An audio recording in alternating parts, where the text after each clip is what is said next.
지금부터 제가 들려드릴 이야기는요, 어쩌면 여러분이 평생 믿어왔던 세상의 법칙을 그냥 통째로 뒤흔들어 버릴지도 모릅니다. 우리가 그렇게 믿어 의심치 않았던 거 있잖아요. 열심히 일하면 언젠간 부자가 될 수 있다는 믿음, 내 집 마련이라는 소중한 꿈, 심지어 뉴스에서 매일 떠드는 그 경제 위기까지도 사실은 전부 누군가 아주 정교하게 설계한 거대한 각본의 일부였다는 걸 아마 깨닫게 되실 겁니다. 자, 가슴에 손을 얹고 한번 솔직하게 스스로에게 물어보세요. 왜 나는 정말 새벽부터 밤늦게까지 누구보다 열심히 일했는데 내 가족이 편히 쉴 따뜻한 집 한 채 갖는 게 이렇게나 힘든 걸까요? 그리고 진짜 이상한 건 바로 이거예요. 왜 경제가 어렵다, 불황이다 이런 뉴스가 나올 때마다 저나 제 주변 사람들은 당장 먹고 살 걱정, 일자리 걱정에 허리띠를 졸라매는데 도대체 어떤 사람들은 바로 그 위기를 덥석 잡아서 자산을 몇 배, 심지어 몇십 배로 불리는 걸까요? 이게 대체 어떻게 가능한 일일까요? 그 이유요? 여러분이 노력을 덜해서도 운이 나빠서도 절대 아닙니다. 진짜 이유는 딱 하나예요. 여러분은 지금 규칙조차 제대로 모르는 게임판 위에서 선수로 뛰고 있기 때문입니다. 네, 맞아요. 이게 그냥 비유가 아니에요. 우리가 사는 이 세상은요, 사실 소수의 사람들이 설계한 거대한 금융 체스판이랑 똑같습니다. 그리고 우리 대부분은 자신이 그저 체스판 위에 놓인 말, 그러니까 폰이라는 사실조차 모른 채 평생을 살아가는 거죠. 그럼 여기서 당연히 궁금해지죠. 도대체 누가, 어떤 존재들이 이 거대한 게임을 설계하고 뒤에서 조종하고 있는 걸까요? 우리가 매일 뉴스에서 보는 대통령, 장관 이런 분들은요, 무대 위에서 스포트라이트를 받는 배우에 가깝습니다. 진짜 권력은요, TV에 나올 필요도 없고 선거에 나설 이유도 없는 사람들이 쥐고 있어요. 바로 수세기에 걸쳐서 돈의 흐름을 지배해온 금융 가문들, 글로벌 은행들, 그리고 거대한 투자 펀드들. 이들이 바로 이 게임에 보이지 않는 설계자들입니다. 이 설계자들에겐 아주 강력한, 근데 우리 눈에는 잘 보이지 않는 무기가 딱 5가지 있습니다. 첫째, 국가 부채를 만들어서 정부를 길들이고 이자를 챙기고요. 둘째, 우리 월급에서 꼬박꼬박 세금을 떼가서 그들의 시스템을 유지하죠. 셋째, 금리를 올렸다 내렸다 하면서 경제 전체의 숨통을 쥐었다 폈다 하고요.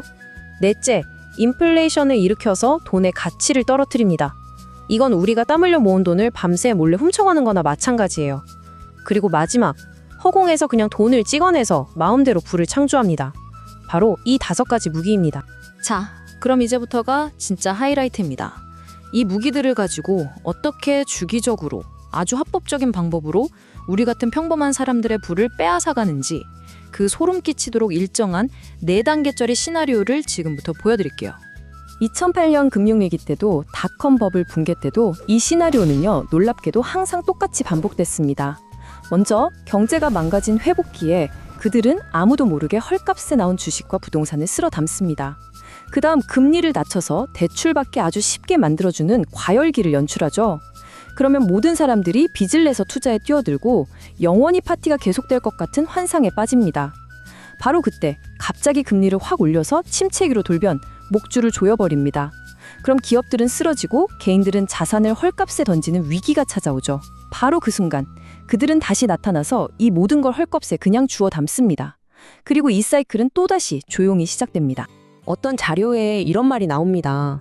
정말 등골이 오싹할 정도로 이 상황을 정확하게 표현하는 문장인데요. 당신에게 자유가 주어진 것이 아니다. 그저 목줄이 조여지기 전 잠시 줄을 길게 풀어준 것뿐이다. 과열기에 우리가 느끼는 그 풍요로움은 진짜 자유가 아니라는 거죠. 경제학에서는 이 현상을 양털깎기라고 부릅니다. 와, 이름 한번 기가 막히게 짓지 않았나요? 말 그대로예요. 양들이 살이 통통하게 오르고 털이 풍성해질 때까지 기다렸다가 한 번에 털을 싹 깎아버리는 것처럼 우리 같은 대중의 부가 어느 정도 쌓이면 위기라는 명분으로 한 번에 싹 거두어간다는 뜻입니다. 그러니까 경제 위기는 사고가 아니라 계획된 수학인 셈이죠. 그리고 이 양털깎기 사이클에서 가장 강력하고 가장 효과적인 덫이 뭔지 아세요? 바로 부동산입니다.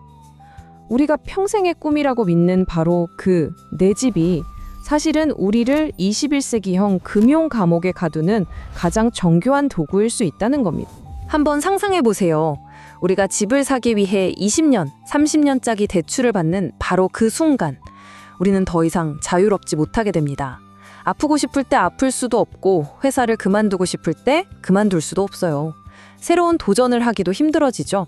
왜냐고요? 매달 어김없이 돌아오는 원금과 이자를 갚아야 하니까요. 당신은 안정을 찾았다고 믿지만 사실상 보이지 않는 감옥에 스스로 걸어 들어간 것과 같습니다. 이게 뭐 특정 나라만의 이야기가 절대 아닙니다. 예를 들어서 베트남 같은 경우를 보면요. 지난 20년 동안 집값은 무려 10배 넘게 뛰었는데 우리 월급, 그러니까 평균 소득은 고작 서너 배 오르는데 그쳤습니다. 이게 무슨 뜻이겠어요? 평범한 월급쟁이가 아무리 아끼고 모아도 절대로 집값 오르는 속도를 따라갈 수 없게끔 구조적으로 만들어놨다는 거죠. 자산 가격이 오르는 속도를 노동소득이 절대 따라잡을 수 없게 만드는 것. 이게 바로 이 게임의 핵심 규칙 중 하나입니다. 자, 여기까지 들으면 진짜 가슴이 답답하고 좀 암울하게 느껴지실 수 있어요. 하지만요, 여기서 절망하는 게 중요한 게 아닙니다. 우리가 이 거대한 게임의 규칙 자체를 바꿀 수는 없겠죠. 하지만 적어도 이 게임의 희생양이 되지 않을 방법은 분명히 존재합니다. 핵심은 의외로 간단합니다. 남들이 다 주식 시장에 뛰어들 때 한 번 더 의심하고, 모두가 지금 아니면 집 못 산다고 말할 때 냉정해져야 합니다. 지금이 이 사이클의 내 단계 중에 어디쯤 와 있는지 계속 관찰해야 하고요. 나에게 꾸준히 돈을 벌어다 주는 게 진짜 자산이라는 걸 깨닫고, 위기가 왔을 때 버틸 수 있는 현금을 항상 준비해둬야 합니다. 과도한 빚, 즉 레버리지는 무기가 아니라 나를 옥죄는 올가미가 될 수 있다는 걸 명심하고, 모든 일이 터진 후에 허둥지둥 반응하는 게 아니라 미리 판을 읽고 주도적으로 움직이는 플레이어가 되어야 합니다. 이 모든 걸 하기 위해서 무슨 금융 천재가 될 필요는 전혀 없습니다. 그냥 어제의 나보다, 그리고 아무 생각 없이 사는 내 주변의 다른 사람들보다 딱 한 발자국만 더 현실을 직시하고 깨어있으려고 노력하면 되는 겁니다. 이 게임에서 가장 큰 죄는 무지, 즉 모르는 것입니다. 자, 이제 여러분은 이 게임의 대략적인 전체 그림을 이해했습니다. 커튼 뒤의 설계자들이 누구인지, 그들이 어떤 무기를 쓰는지, 그리고 어떤 사이클을 계속해서 반복하는지 알게 됐죠. 이제 더 이상 누가 나를 이렇게 힘들게 하는지 원망하고 욕하는 건 아무 의미가 없습니다. 진짜 중요한 질문은 이제 여러분 자신에게 던져야 합니다. 이 모든 진실을 알게 된 지금, 당신은 계속해서 이 체스판 위에서 조종당하는 말로 남으시겠습니까? 아니면 지금부터라도 이 게임의 규칙을 읽고 스스로를 지키는 플레이어가 되시겠습니까? 그 선택은 오직 당신의 몫입니다.